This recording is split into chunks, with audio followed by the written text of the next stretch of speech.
വായനാ ദിനം. വായിച്ചു വളരുക, ചിന്തിച്ച് വിവേകം നേടുക എന്ന മുദ്രാവാക്യത്തിലൂടെ കേരളത്തിലെ മലയാളികളെ കൈപിടിച്ചുയർത്തിയ കേരള ഗ്രന്ഥശാല പ്രസ്ഥാപനത്തിന് തുടക്കം കുറിച്ച ഒരു വലിയ മനുഷ്യന്റെ PN പണിക്കരുടെ ഓർമ്മ ദിനമാണിന്ന്. Say a few words about Reading Day. Reading Day is observed on June 19th to encourage people to develop the habit of reading and to remember the contributions of Sri P.N. Panikkar. Reading is a wonderful habit that helps us learn new things. I would like to share my review of the book The Blue Umbrella by Ruskin Bond. The story is set in a small village and revolves around a young village girl named Vinya, who gets the blue umbrella from some tourists. The umbrella becomes the മഹാനായ ഗ്രന്ഥശാല പ്രസ്ഥാനത്തിന്റെ പിതാവായ PN പണിക്കരുടെ സ്മരണാർത്ഥമാണ് June 19 വായനാ ദിനമായി ആചരിക്കുന്നത്.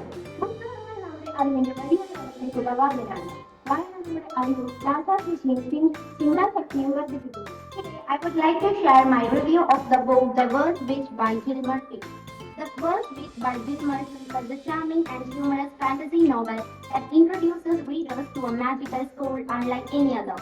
The story begins with Mildred Humble, a young girl തന്നെ ഒരു തർക്കം എഴുതി വെച്ചിട്ടുണ്ട്. നമുക്ക് സ്നേഹിക്കാനുള്ള കഴിവുണ്ടെങ്കിൽ നമ്മൾ നമ്മളെ തന്നെയാണ് ആദ്യം സ്നേഹിക്കേണ്ടത്. മറ്റുള്ളവരെ സ്നേഹിക്കുന്നതിനിടയിൽ അവരവരെ തന്നെ സ്നേഹിക്കാൻ മറന്നു പോകുന്നവരാണ് നമ്മളിൽ വിചിത്രത്തിനുള്ള ഉദ്ഘാടനമാണ്. അതിനാൽ നമ്മൾ ഒരുങ്ങി. നമ്മുടെ പ്രിയപ്പെട്ട വിശിഷ്ടാതിഥി എത്തിക്കഴിഞ്ഞു. ആദ്യമായി അദ്ദേഹത്തെ ഹാർദമായി സ്വാഗതം ചെയ്യുന്നു. ബഹുമാനപ്പെട്ട സാധേല മാഷ്, എൻ്റെ പ്രിയപ്പെട്ട കുട്ടികൾ, അധ്യാപകർ, ഇപ്പൊ ഇവിടെ പറഞ്ഞതുപോലെ ജൂൺ 19 നമ്മൾ റീഡിംഗ് വീക്ക് ഒരുപാട് പ്രോഗ്രാംസ് ക്യാമ്പസിൽ നടന്നു കഴിഞ്ഞു. ഇനി 29th and 30th നമുക്കൊരു ബുക്ക് ഫെയർ കൂടി ഉണ്ട്. പ്രോഗ്രാം അതങ്ങനെയല്ല, ഒരാഴ്ചയോ ഒരു മാസവും ആചരിക്കേണ്ട ഒരു കാര്യമല്ല വായന എന്ന് പറയുന്നത്. എപ്പോഴും പറയാറുള്ളതുപോലെ വായന ഒരു നിത്യ ജീവിതത്തിന്റെ ഭാഗമാക്കേണ്ട ഒരു കാര്യമാണ്. അല്ലാതെ നമ്മൾ ഒരു ദിവസം ഒരാഴ്ച വായിച്ചു പിന്നെ വായിക്കേണ്ട, അങ്ങനെയല്ല. നമ്മൾ എല്ലാ ദിവസവും എന്തെങ്കിലും വായിക്കുക എന്നത് നമ്മുടെ ജീവിതത്തിന്റെ ശീലങ്ങളുടെ ഭാഗമാക്കേണ്ട ഒരു കാര്യമാണ്. നമ്മുടെ ശരീരത്തിന്റെ ഭക്ഷണം എന്ന പോലെ തന്നെയാണ് നമുക്ക് ആത്മാവിന്റെ പുസ്തകം എന്ന് പറയുന്നത്. ശ്രീ അമ്മയെ സന്തോഷിപ്പിക്കാൻ നിങ്ങൾക്ക് ഇഷ്ടമാണെങ്കിൽ നിങ്ങളുടെ അച്ഛനും അമ്മയും ഏറ്റവും അധികം സന്തോഷിക്കുന്നത് അവർ പറയാതെ, ആവശ്യപ്പെടാതെ നിങ്ങളൊരു പുസ്തകം എടുത്ത് ഒറ്റയ്ക്കിരുന്ന് ശ്രദ്ധയോടെ വായിക്കുന്നത് കാണുന്ന കാഴ്ചയായിരിക്കും ഈ കാലത്ത് നിങ്ങളെ അച്ഛനോ അമ്മയോ ഏറ്റവും ഇഷ്ടപ്പെടുന്ന ഒരു കാഴ്ച. പക്ഷെ നിർഭാഗ്യവശാൽ നിങ്ങൾ ഫോൺ സ്ക്രോൾ ചെയ്യുന്ന കാഴ്ചയാണ് കാണാറുള്ളത്. അതുകൊണ്ട് തന്നെ അടിയും വഴക്കും പലപ്പോഴും വീട്ടിൽ പതിവാണെന്ന് പറയാം. വായനയുടെ പ്രാധാന്യം നേരത്തെ ടീച്ചർ കൂടി പറഞ്ഞു. ഒരു കുട്ടി സംസാരിച്ചെങ്കിലും എന്താണ് വായനയെന്ന് അത് അടിവരയിട്ട് പറഞ്ഞിട്ടുണ്ട്. വായനയുടെ പ്രാധാന്യം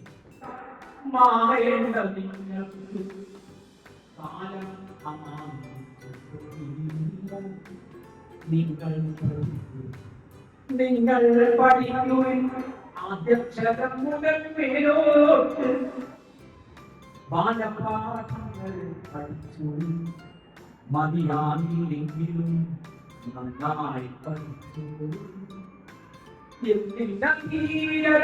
ഇപ്പോൾ തുടങ്ങുവിൻ, എല്ലാം നിങ്ങൾ പഠിക്കണം, തയ്യാറാകണം ഇപ്പോൾ തന്നെ, ആജ്ഞാശക്തിയാൽ മാറിയിടാം. ബാലസാഹിത്യ കൃതികൾ മലയാളത്തിലെത്തിയത്. പക്ഷേ ഏറ്റവും കൂടുതൽ ബാലസാഹിത്യ കൃതികൾ എഴുതിയ മലയാളത്തിലെ ഒരു എഴുത്തുകാരനാണ് നിങ്ങളോടൊപ്പം ഇപ്പോൾ ജീവിക്കുന്ന പ്രൊഫസർ S. ശിവദാസ്. അദ്ദേഹത്തിന്റെ വായിച്ചാലും തീരാത്ത പുസ്തകം എന്ന് പറയുന്നത് വായിച്ചാലും തീരാത്ത പുസ്തകം.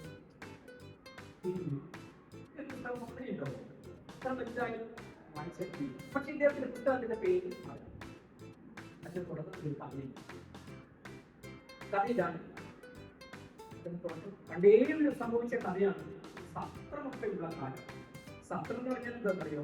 പണ്ട് രാജാക്കന്മാർ ഭരിക്കുമ്പോൾ ഒരു സ്ഥലത്ത് മറ്റു സ്ഥലത്തേക്ക് ആളുകൾ യാത്ര പോയി കഴിഞ്ഞാൽ ചിലപ്പോൾ അടുത്ത ഡെസ്റ്റിനേഷനിൽ എത്തണമെന്നില്ല. അപ്പോൾ വഴിയിലെവിടെയെങ്കിലും ആളുകൾ താമസിക്കുന്നത്, അപ്പോഴവർക്ക് താമസിക്കാം, അവർ ഭക്ഷണം കൊടുക്കും. അങ്ങനെ ഒരു സത്രത്തിൽ നടന്ന കഥയാണ്. ഒരു കഴുത കച്ചവടക്കാരൻ വൈകുന്നേരം അവിടെ കഴുതയിൽ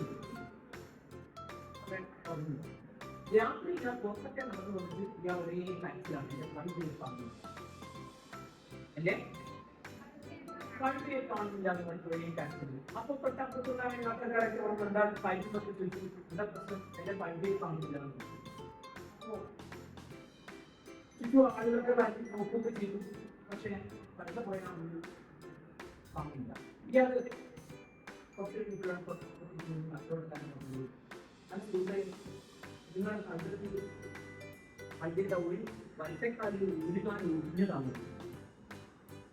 സംഭവിച്ചത്. അപ്പൊ നിങ്ങൾ കണ്ടിട്ടുണ്ടാവും, വലത്തേക്കാൽ ഒഴിഞ്ഞതായിരിക്കും. ഒരിക്കലും ആരെ കഴിച്ചു വരുമ്പോൾ അതിന്റെ പാൽ ഒരു അപകടത്തെ പറ്റി ഒഴിഞ്ഞതായിരുന്നു. അപ്പൊ നിങ്ങൾ എന്റെ കഴുതയെ കണ്ടിട്ടുണ്ടാവും. എങ്ങോട്ടാണ് ഞാനിങ്ങനെ കഴുതയെ കണ്ടു. കുറച്ച് സമയം കഴിഞ്ഞപ്പോ ആ കച്ചവടക്കാരൻ വെച്ചു, അല്ല നിങ്ങളെ കഴുത്തിൽ ഇടത്തെ കണ്ണുകളിന്റെ കാഴ്ച കുറവാണ്. എനിക്ക് നല്ല സന്തോഷം. ഓ, അങ്ങനെയാണെങ്കിൽ തീർച്ചയായും എന്റെ കഴുതയെ കണ്ടിട്ടുണ്ടാവും. കാരണം അതിന്റെ കണ്ണ് പൊട്ടിപ്പോയാണ്, അതിന്റെ കണ്ണിൽ ഇടത്തെ കണ്ണിന് കാഴ്ചയില്ലാത്തത്. അപ്പൊ തീർച്ചയായും നിങ്ങൾ എന്റെ കഴുതയെ കണ്ടിട്ട് എവിടെയാണ് അത് നിങ്ങൾ പറഞ്ഞത്, ഞാൻ ഇവിടെ കഴുതയെ മനുഷ്യൻ പറയുന്നത്, നിങ്ങളുടെ കഴുതയുടെ വായിലെ വലതു ഭാഗത്തെ പല്ല് മുഴുവൻ കുഴിഞ്ഞു വരുന്നതല്ലേ? ഇയാൾക്ക് ദേഷ്യമുണ്ട് കഴുകാൻ. എന്നെ കഴുതയെ കട്ടി എവിടെയോ കൊണ്ടേ ഇവിടെ വന്നിട്ട് വർത്താൻ പാടില്ല. എത്രയും പെട്ടെന്ന് എന്നെ കഴുതയെ പറഞ്ഞോ, അല്ലെങ്കിൽ ഇതിന് കൊള്ളട്ടുള്ളൂ. അവിടെയുള്ള മറ്റുള്ള ആളുകൾക്ക് ഒത്തുകൂടി പിന്നെ പണ്ടുകാരൻ നിങ്ങൾ തന്നെയാണ് കണ്ടത്. പിന്നെ കണ്ടിട്ടോടെ ദേഷ്യമുണ്ട്. അപ്പൊ ആളുകൾക്ക് തീരുമാനിച്ചു, അങ്ങനെയാണ് നമുക്ക് രാജാവിലേക്ക് ഒരു കാര്യം ചെയ്തു. ഇയാൾ പറയുന്നത് കണ്ടിട്ടില്ല, കണ്ണ് കാണുന്നില്ല എന്ന് പറഞ്ഞു. വായിലെ പല്ല് കൊഴിഞ്ഞ കാര്യങ്ങൾ പറഞ്ഞു. ഞാൻ കണ്ടിട്ടില്ല. പണ്ട് വർത്താനോ ഒരു രാജാവ് അഭിനയിക്കുന്നത്, പിന്നെ സൈന്യമുണ്ട്, ഭാഗത്തായിട്ട് കച്ചവടക്കാരൻ. രാജാവ് സാവധാനം ചോദിച്ചപ്പോൾ ഈ പരിചയം കച്ചവടക്കാരൻ പറഞ്ഞു, ഇയാൾ കളവ് പറയുന്നതാണ് രാജാവ്, തക്ക ശിക്ഷ കൊടുക്കണം. പിന്നെ കണ്ണ് കാണുന്നതും മുൻപ് പല്ല് പൊട്ടിയതാണെന്നും കാൽ ഒട്ടിയതാണെന്നും ഒത്തിരി ചേർന്ന് പറഞ്ഞു. പിന്നെ പല്ല് കാണാതെ ഇങ്ങനെ പറയാറുണ്ടോ? അതുകൊണ്ട് പിന്നെ എങ്ങനെയാണ് ഈ കാര്യങ്ങളൊക്കെ പറഞ്ഞിട്ടുണ്ട്? ഞാനെപ്പോഴും പ്രകൃതിയിൽ ഇങ്ങനെ സൂക്ഷ്മമായി ഉപേക്ഷിച്ച് നടത്തുന്ന ഒരാളാണ്. ഞാൻ ഇങ്ങനെ നടന്നു പോകുന്നത് ഇന്നലെ മഴ സാധ്യത അങ്ങനെ ഒരു പുറമ്പടിയുടെ അടയാളമായി അത് 3 കാലുകളെ അടയാളമേ കത്തിച്ചു. ഒരു കാലിലെ അടയാളം പറഞ്ഞു വരുന്നത്. അപ്പൊ ഞാൻ ഒന്നിച്ച് പറഞ്ഞാൽ ഒരു കാല് ഒഴിഞ്ഞതാണോ നിങ്ങളെ കരുതാൻ ശരിയോ? അപ്പൊ പിന്നെ കണ്ണ് തുറന്നില്ല എന്ന് പറഞ്ഞതോ? അതോ ഈ കണ്ട് ഇങ്ങനെ നടന്നുപോയ ഈ റോഡിൽ ഈ വശത്ത് ചില സ്ഥലത്ത് പുല്ലുണ്ട്, വലതുവശത്ത് പുല്ലുണ്ടെങ്കിൽ ചിലപ്പോൾ ഇടതുവശത്ത് പുല്ലുകയും ചിലപ്പോൾ വലതുവശത്തില്ലെങ്കിൽ ഇടതുവശത്ത് പുല്ലുണ്ട്. ഈ പശു ഈ ജീവി ഒരു വശം മാത്രമേ തുള്ളിക്കുന്നു. അപ്പൊ ഞാൻ ഊഹിച്ചതാണ് മധ്യവശം കണ്ണ് കാണാത്തതുകൊണ്ടായി ഞാൻ ഊഹിച്ചതാണ്. പിന്നെ വായിലെ പല്ല് പോയിട്ടോ വലിയ പെട്ടെന്നോ വല്ലാത്ത സന്തോഷമായി. എന്റെ നാട്ടിൽ ഇത്രയും സൂക്ഷ്മമായി പ്രകൃതിയെ വായിക്കുന്ന പ്രകൃതിയെ നിരീക്ഷിക്കുന്നു. ഇവര് പല്ല് കൊണ്ടു പോയ എങ്ങനെയാണ് അതിന്റെ രാജാവ് ഈ ജീവി കഴിച്ചിട്ട ഇലകളൊക്കെ ഞാൻ എത്തുന്നു. ആ ഇലകൾ ഞാൻ സൂക്ഷിച്ച് നോക്കിയപ്പോൾ അതിന്റെ ഒരു ഭാഗത്ത് മാത്രമേ പശുവിന്റെ പല്ലിന്റെ അടയാളം, ബാക്കി പല്ല് വന്നതാണ്. പശുവിന്റെ പല്ലിന്റെ അടയാളം കണ്ടില്ല.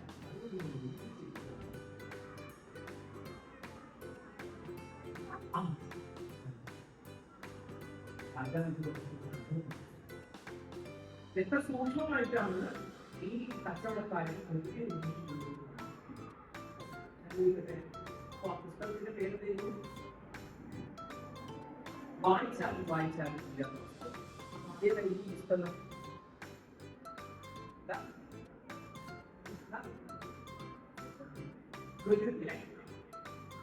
പ്രകൃതി എന്ന പുസ്തകം നമുക്ക് മുന്നിൽ കൊണ്ടുവരുന്ന ഒരാൾ. അപ്പൊ നമുക്ക് വായിക്കാൻ പുസ്തകങ്ങൾ മാത്രമല്ല ആ കാഴ്ചയിൽ നമ്മൾ കാണുന്നു. പ്രൊഫസർ എസ് വികാസിന്റെ ആ വായിച്ചാൽ പുസ്തകം എന്നത് പിന്നെ വായസാഹിത്യ ഇൻസ്റ്റിറ്റ്യൂട്ട് ദേശീയ തലത്തിൽ സംസ്ഥാന തലത്തിൽ നിരവധി അവാർഡുകൾ വാങ്ങിയ പുസ്തകമാണ്. തീർച്ചയായിട്ടും നിങ്ങൾ അത് വായിക്കാൻ ശ്രമിക്കുക.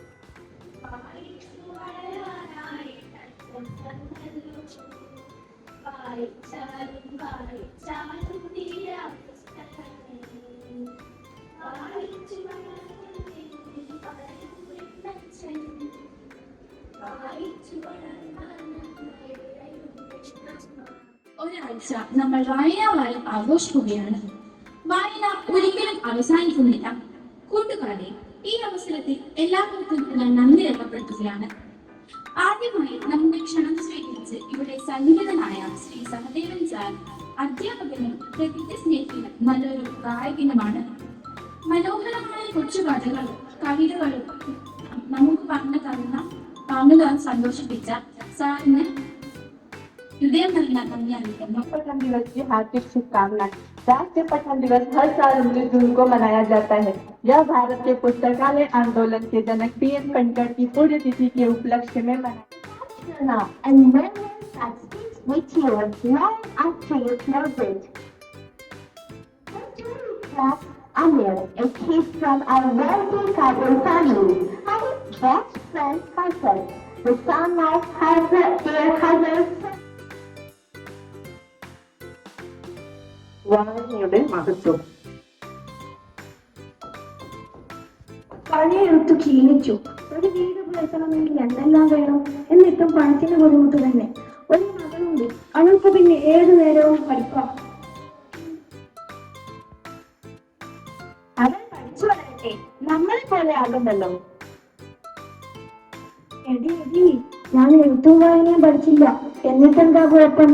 ജീവിക്കുന്നില്ലേ, കുടുംബം നോക്കുന്നില്ലേ? ഒരു ജീവിതം എന്നെ കൊണ്ട് നിലനിൽപ്പിക്കണ്ട.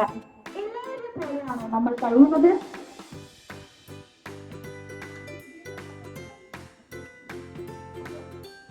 ഒരു പുസ്തക വിരോധി ആരെങ്കിലും പഠിക്കട്ടെ മനുഷ്യ, അറിവുണ്ടാവട്ടെ, നല്ല ജോലി നേരട്ടെ.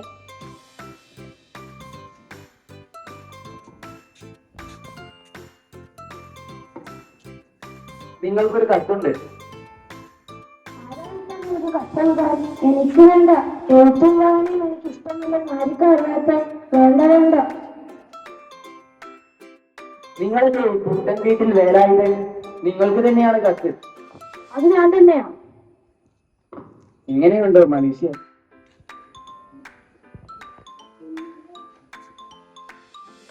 ഒന്ന് വരുമോ? ഇതൊന്ന് വായിച്ചു തരുമോ? എനിക്കൊന്നുമില്ല.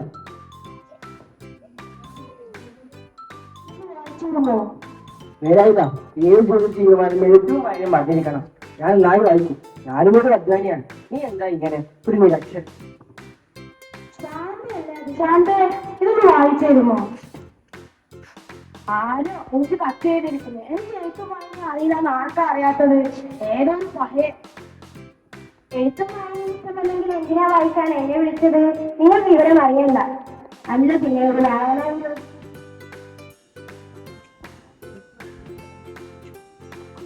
നിങ്ങളെന്താ പണിക്ക് പോകുന്നുണ്ടേ?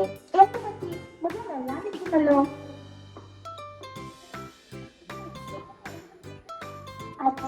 അച്ഛനെന്ത് പറ്റി?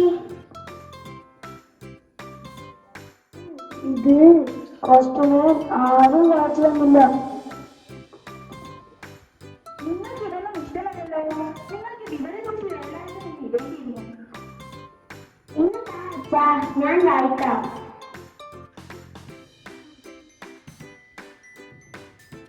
അച്ഛാ, വളരെ സന്തോഷമുള്ള കാര്യമാണ്. നല്ല കർഷകനായ അച്ഛന് പഞ്ചായത്തിൽ നിന്ന് കാർഷിക ഉപകരണങ്ങളും വിത്തും വളവും കൂടാതെ ഒരു തുകയും നൽകുന്നു.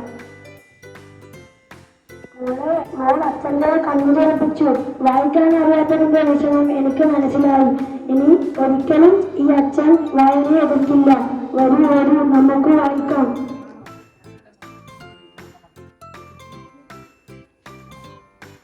വായനയുടെ മഹത്വം മനസ്സിലായില്ലേ? ഞങ്ങൾക്ക് സന്തോഷമായി അച്ഛാ. വരൂ വരൂ, നമുക്ക് വായിക്കാം.